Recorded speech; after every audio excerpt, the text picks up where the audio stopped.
Welcome to Vanitha Kitchen.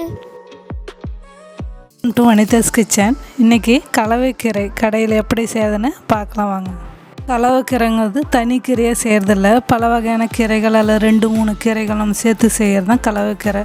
நம்ம தோட்டத்தில் சிறுகீரையில் அரைக்கீரை, தண்டுக்கீரை அல்லது மணத்தக்காளி கீரை, பண்ணைக்கீரை, துளசி கீரை, இதுமாதிரி நம்ம தோட்டத்தில் என்னென்ன இருக்குதோ அந்த கீரையில் 2-3 கீரையை எடுத்து நம்ம கலந்து இதுமாரி செய்யலாம். வானலை வச்சு 2 ஸ்பூன் எண்ணெயை ஊற்றிக்கலாம். எண்ணெய் சூடானோடனே தோல் உரித்த பூண்டு ஒரு கட்டி போட்டுக்கலாம். பூண்டு இது நிறைய கொஞ்சம் போட்டதுனால கீரைக்கு நல்லாயிருக்கும், டேஸ்ட்டாகவும் இருக்கும். பச்சை மிளகாய் ஒரு 3 கீரி போட்டுக்கலாம்.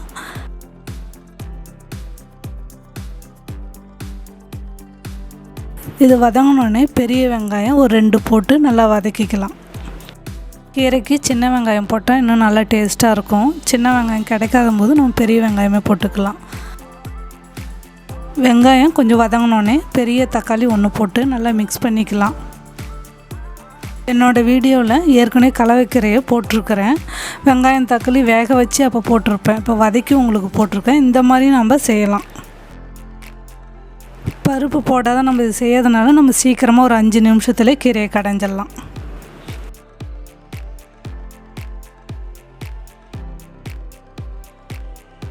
தக்காளி வதங்கிடுச்சு, இதை சட்டியில் கொட்டிடலாம்.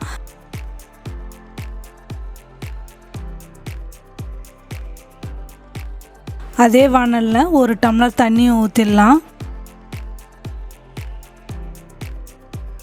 அலசி வச்சுருக்கிற கீரையை இந்த சூடான தண்ணியில் போட்டுடலாம்.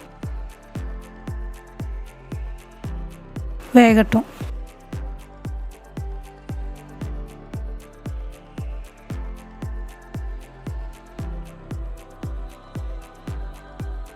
தண்ணி கொஞ்சமாக ஊற்றினா போதும், அந்த கீரை இருக்கிற அளவுக்கு ஊற்றினா போதும், அதிகமாக தண்ணி ஊற்ற தேவையில்லை.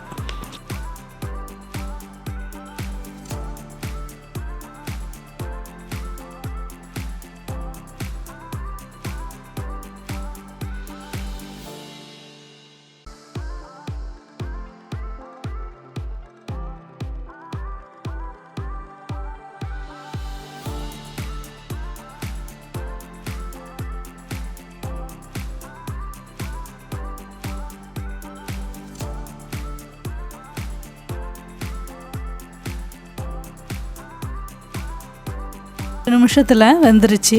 கீரையோட அந்த தண்டு பகுதியை மட்டும் நம்ம எடுத்து இப்படி பார்த்தோன்னா நம்ம கீரை வெந்துருச்சா இல்லையா அப்படின்னு நமக்கு தெரியும். அந்த கீரையை மட்டும் இப்போ நம்ம எடுத்து அந்த சட்டியில் போட்டுடலாம்.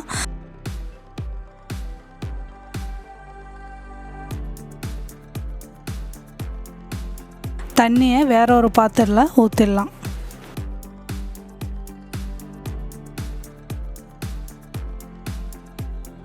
கீரைக்கு தாளிச்சிடலாம். நல்லெண்ணெய் ஒரு 2 ஸ்பூனு ஊற்றிட்டு கடுகு ஒரு 1/4 ஸ்பூனு, ஜீரகம் கொஞ்சமாக வெந்தயம் போட்டுக்கலாம். இது கூடவே காஞ்ச மிளகாய் ஒரு 3 கிள்ளி போட்டுக்கலாம்.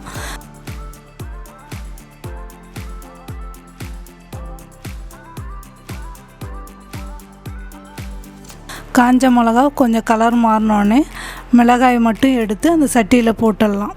தண்ணியை இந்த தாளிப்பில் ஊற்றிடலாம்.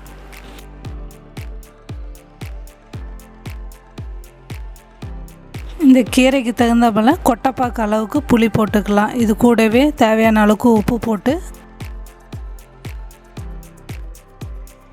கீரையை கடைஞ்சிடலாம்.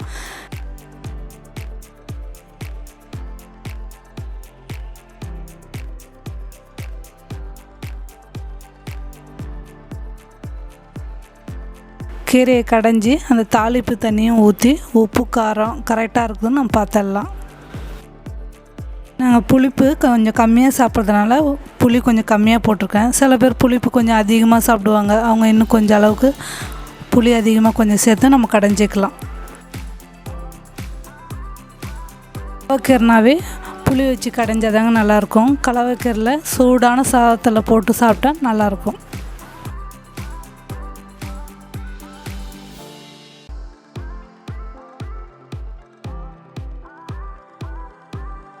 கீரை சூப்பராக இருக்குது. நீங்களும் இது மாதிரி செய்து பாருங்கள்.